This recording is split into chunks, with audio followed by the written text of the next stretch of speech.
Habib Rizik dicari-cari kesalahan, sampai tak ada lagi pasal yang bisa menjeratnya, dicarikan pasal keramaian. La ilaha illallah. Ustadz Somad bisa jadi, Gus Nur dah masuk, Ustadz Mahir Tualibi dah masuk, siapa lagi yang udah masuk? Itu di SMS saya tadi. Hati-hati mat, nampaknya kau tak lama lagi gitu. Saya baca. Baru aja tadi. Saya nih paling pantang ditakut-takuti. Waktu 2019 kan ditakut-takuti orang tuh. Hati-hati, kalau sampai Ustadz Somad itu berpihak, kami buka semua aib-aibnya. Masuk WA ke saya. Oh, berpihak, saya langsung.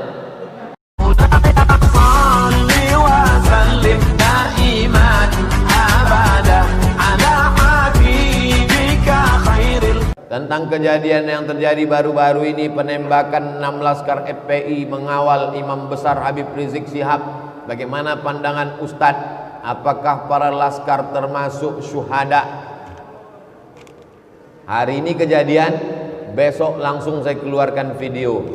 Pertama, man qatala mu'minan, siapa yang membunuh orang beriman muta'ammidan secara sengaja, fajazauhu jahannam, di akhirat neraka jahannam lah tempatnya. Di dunia ini hidup dia sementara, paling lama 63 tahun, masuk kerja umur 25, mati juga akhirnya, hanya untuk dapat gaji, hanya untuk dapat jabatan. Di akhirat rasakan kaulah neraka jahannam. Yang tak percaya masuk neraka, yang percaya pun masuk neraka. Silakan tak percaya, masuk neraka juga kau. Aku tak percaya neraka itu ada. Tengok nanti, yang sama-sama nanti di akhirat kita hidup. Hai kau yang tak percaya api neraka, kau buatlah sesuka hatimu. Isma syi'ta, hidup sesuka hatimu. Fa innaka mayyit, kau akan mati juga. Itu poin yang pertama. Yang kedua, meminta kepada Komnas HAM supaya segera membentuk tim independen untuk mengusut tuntas supaya pembunuhan dapat diungkap ke permukaan. Siapa yang menembak dari jarak dekat, siapa yang menyiksa, membakar, siapa yang mengotopsi tanpa izin keluarga, kenapa perutnya dibelah, kenapa kulitnya biru-biru, kenapa dipukul pakai senjata tumpul.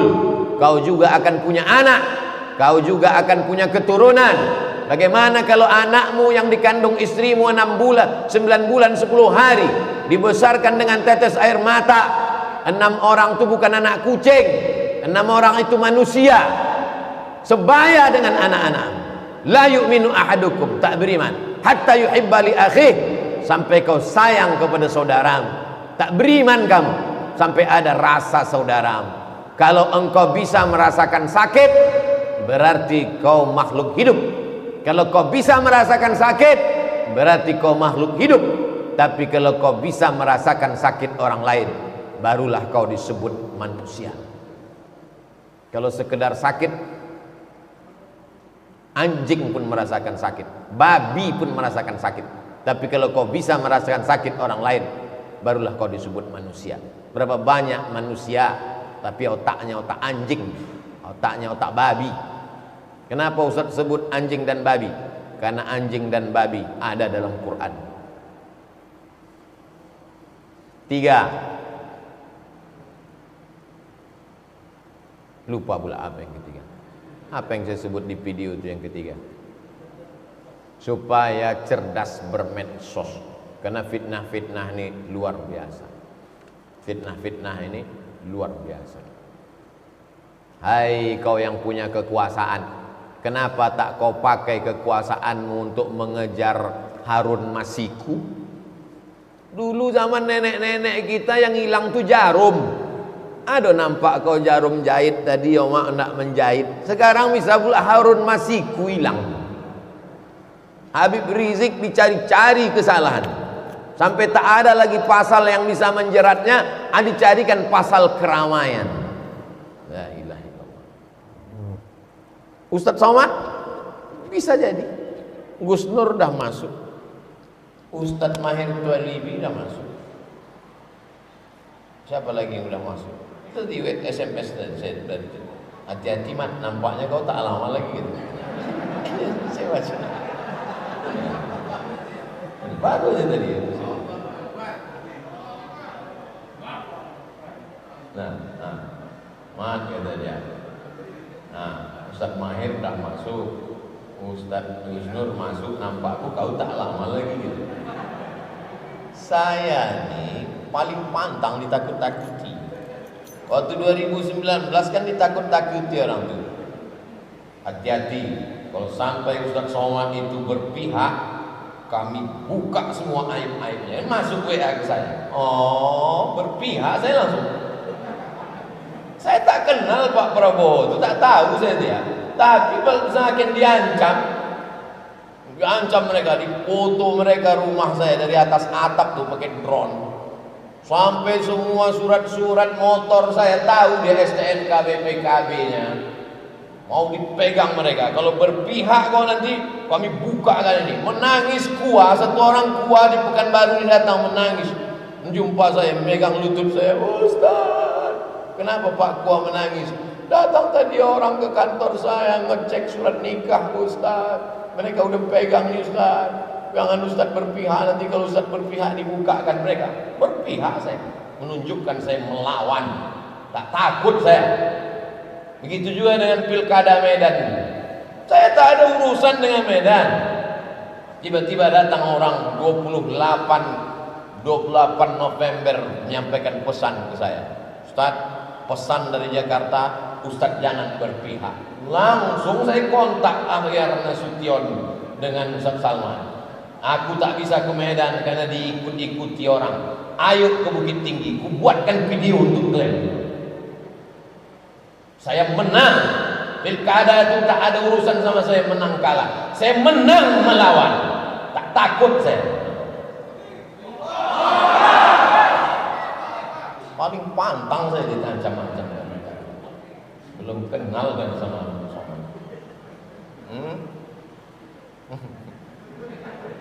dah jelas? Bagaimana hukum membayar fidyah puasa dengan uang? Wa 'alal ladzina yutiqunahu, bagi siapa yang tak sanggup puasa, fidyatun, maka mereka membayar fidyah. 3 pembahasan. Pembahasan pertama, siapa yang tak sanggup puasa itu? Tak sanggup puasa di Ramadan, tak sanggup di Syawal, tak sanggup di Zulqa'dah, tak sanggup di Zulhijjah, tak sanggup di Muharram, sampai mati tak sanggup. Kenapa dia tak sanggup?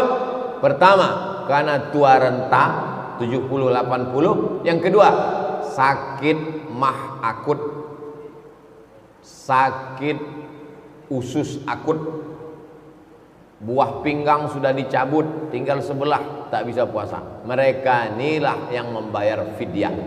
Berapa fidyah itu? Fidyatun, fidyah itu 1 mud. Zakat fitrah 1 sok. 1 sok itu 4 mud. 1 mud itu 7 ons setengah. Batas minimalnya 7 ons setengah. Jangan kurang dari 7 ons setengah untuk 1 hari. Tapi yang paling afdal adalah kasih makan fakir miskin sehari lengkap. Makan pagi, makan siang, makan malam, lauknya, cuci mulutnya, buahnya, bagus. Kalau kaya, kasih per paket. Paket sarapan pagi, paket makan siang, paket makan malam, menurut standar Pekanbaru. Kalau susah, tak sanggup, batas minimal pakai fidyah 1 mud 7 ons setengah 1 hari. Kepada siapa dibayarkan? Fidyatun ta'amu miskin, kepada orang miskin. Apa definisi miskin? Fakir ada income, fakir tak ada income sama sekali. Janda tua, laki tak ada, anak tak ada, sebatang kara. Fakir tak ada income. Miskin ada income, tak mencukupi kebutuhan. Standar hidup Pekanbaru misal 3 juta, misal dia pendapatannya 1 juta, berarti dia miskin. Standar upah minimum regional berapa? Di bawah standar itu miskin, boleh dia menerima, kasihlah ke dia. Bagaimana cara mendapatkan kunci surga? Miftahul jannah la ilaha illallah. Kunci surga la ilaha illallah Muhammadur Rasulullah. Lalu cukupkah dengan la ilaha illallah Muhammadur Rasulullah? Kata Imam Ibnu Qayyim Al-Jauziyah, kuncinya ada, tapi gigi-giginya tak ada. Mana bisa pintu terbuka? Punya kunci tapi tak bergigi.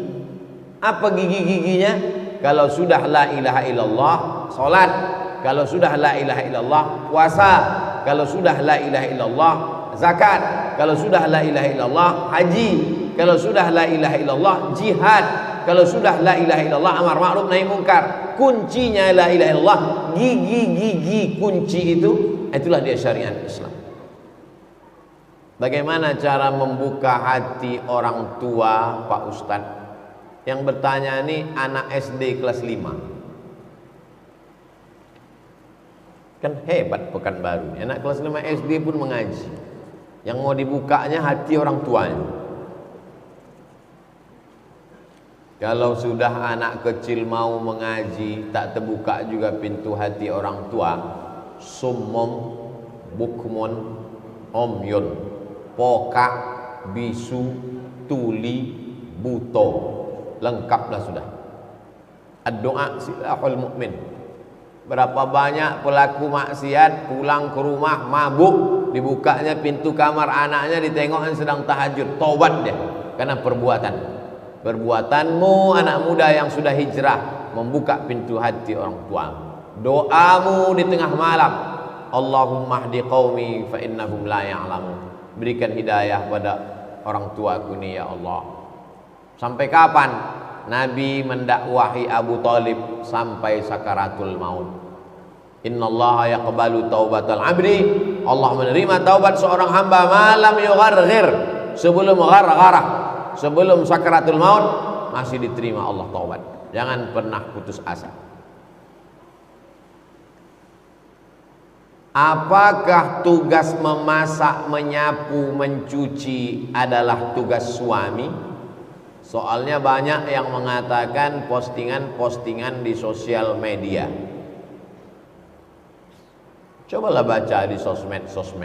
Siapa yang menemani istrinya shopping maka dimudahkan masuk surga. Itu yang membuat itu perempuan untuk menyindir laki-laki. Lalu kemudian yang laki-laki membalas, siapa mengizinkan suaminya nikah lagi masuk surga. Jadi mereka berbalas-balaslah di medsos itu. Asal muasal hadis palsu itu yaitu untuk mendukung pendapat masing-masing. Man kadzdzaba alayya muta'ammidan falyatabawa maq'adahu minan nar. Siapa yang berdusta, membawa-bawa agama muta'ammidan secara sengaja, maka siapkanlah kursi dari api neraka. Nauzubillah. Kewajiban laki-laki 5: kasih makan, kasih pakaian, kasih tempat tinggal, kasih pendidikan, kasih perhatian. Wajib laki-laki mengasihi itu. Maka kalau dia mampu, disiapkannya pembantu yang membantu istrinya mencuci, memasak, menjaga anak.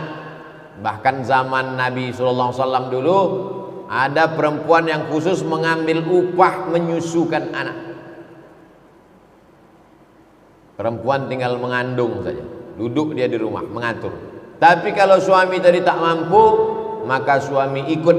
Makanya Nabi itu yuraqi' na'lahu. Nabi menjahit sendalnya sendiri. Nabi itu tidak dilayani, tapi dia sama seperti manusia biasa. Innama ana basyaruk, innama ana basyarun mislukum. Aku sama macam kamu, manusia. Yuha ilayya. Bedanya aku dapat wahyu. Surat Al-Kahfi. Jadi al-mu'minuna wal mu'minat, laki-laki suami, wal mu'minat istri perempuan, ba'duhum awliya'u ba'd. Mereka saling tolong menolong. Laki-laki tidak memperbudak perempuan, perempuan pula tidak diperbudak laki-laki. Siapa yang paling mulia antara laki-laki perempuan? Man amila salihan, siapa yang beramal saleh, min zakarin, laki-laki, au unsa, perempuan, wa huwa mu'minun, kalau dia beriman, fala nuhyiyannahu hayatan thayyibah, kami beri dia kehidupan yang baik.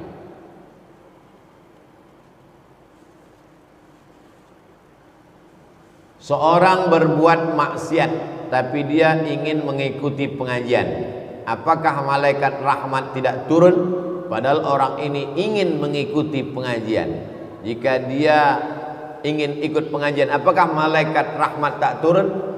Datang dia pengajian, masuk dia ke masjid, dia sholat sunat, maka saat itu dia sudah bertaubat kepada Allah SWT. Taubat. Tadi waktu Nabi tadi mengatakan malaikat rahmat tak turun, kenapa? Karena perbuatan dia terkait dengan orang lain. Kalau terkait dengan Allah SWT, masuk dia ke masjid, dia berwudu, dia sholat sunat, bersih. Tapi kalau terkait dengan orang lain, zalim, aniaya, lepaskan dulu ikatan-ikatan dengan orang. Yang tadi itu, yang dalam hadis yang saya sebutkan tadi, dia masih terkait dengan orang lain, bukan dengan Allah. Innallaha yaghfiru, innallaha la yaghfiru ayyushraka bihi. Allah tak mengampunkan dosa syirik. Wa yaghfiru ma duna dzalika liman yasha. Dosa selain itu diampunkan Allah. Ma min muslimin yuznibu dzamban. Ada orang berbuat dosa, summa yatatahhar, berwudu dia, summa yusalli rak'ataini, salat sunat dia, minta ampun dia kepada Allah, illa ghafarallahu lah, diampunkan Allah dosanya, bersih dia, turun rahmat. Tapi orang yang masih punya sangkutan-sangkutan kepada manusia, gara-gara dia tak turun rahmat Allah SWT. Kalau kita sudah melaksanakan sholat wajib berjamaah, setelah itu melaksanakan sholat sunat ba'diyah, tiba-tiba ada orang terlambat masuk ke masjid, menepuk bahu kita, tujuan dia mau ikut berjamaah dengan kita. Apa sikap kita? Saya musafir, mau ke Dumai, berhenti di Duri, saya sholat ba'diyah zuhur, datang orang menepuk bahu saya. Apa sikap saya? Saya kuatkan takbirnya supaya tahu dia gerak saya. Allahu Akbar, Sami'allahu liman hamidah, Allahu Akbar. Jangan kau takbir diam aja. Cumana dia tahu kau bangkit dari sujud? Takkan diintip-intipnya dari bawah. Apakah sah sholat berjamaah itu? Sah. Tapi imamnya sholat sunat, makmumnya sholat wajib. Mana pula sah? Menurut mazhab Syafi'i sah. Mana dalilnya? Ini lagi tren nih sekarang. Mana dalilnya? Padahal sebutkan dalil tak jadi paham. Mana dalilnya? Nabi imam salat khauf, salat khauf waktu perang, makmumnya 2 baris di belakang. Baris pertama ikut salat, imamnya Nabi. Baris yang kedua memegang tombak, pedang, anak panah, mengawal, takut ada serangan musuh. Setelah selesai salat, baris yang kedua maju ke depan, baris yang satu mundur ke belakang mengawal. Nabi jadi imam lagi. Pertanyaannya, waktu sholat yang kedua, sholat Nabi itu sholat wajib apa sholat sunat? Saya ulang sekali lagi, memang kalau belum sarapan nih susah konsen. Nabi jadi imam, baris pertama sholat, baris kedua megang tombak mengawal, habis itu salam. Sholat yang kedua, Nabi jadi imam, makmumnya baris kedua, baris pertama mundur ke belakang. Sholat yang kedua, Nabi itu sholat wajib apa sholat sunat? Sunat. Makmum yang di belakang itu wajib apa sunat? Wajib. Dapat? Paham? Dalil kedua, Nabi sholat sama sahabat di masjid. Habis itu Nabi pulang ke rumah, sahabat ini duduk di masjid, duduk dia di masjid. Tak berapa lama setelah itu datang orang kampung ke masjid. Mereka belum sholat, mereka minta sahabat ini jadi imam. Sahabat ini maju jadi imam. Berarti dia sekarang sholat yang kedua, karena tadi dia sudah sholat sama Nabi. Sholat yang kedua ini wajib apa sunat? Sunat. Orang kampungnya yang datang tadi wajib apa sunat? Wajib. Paham? Dapat dalilnya? Jelas insyaallah.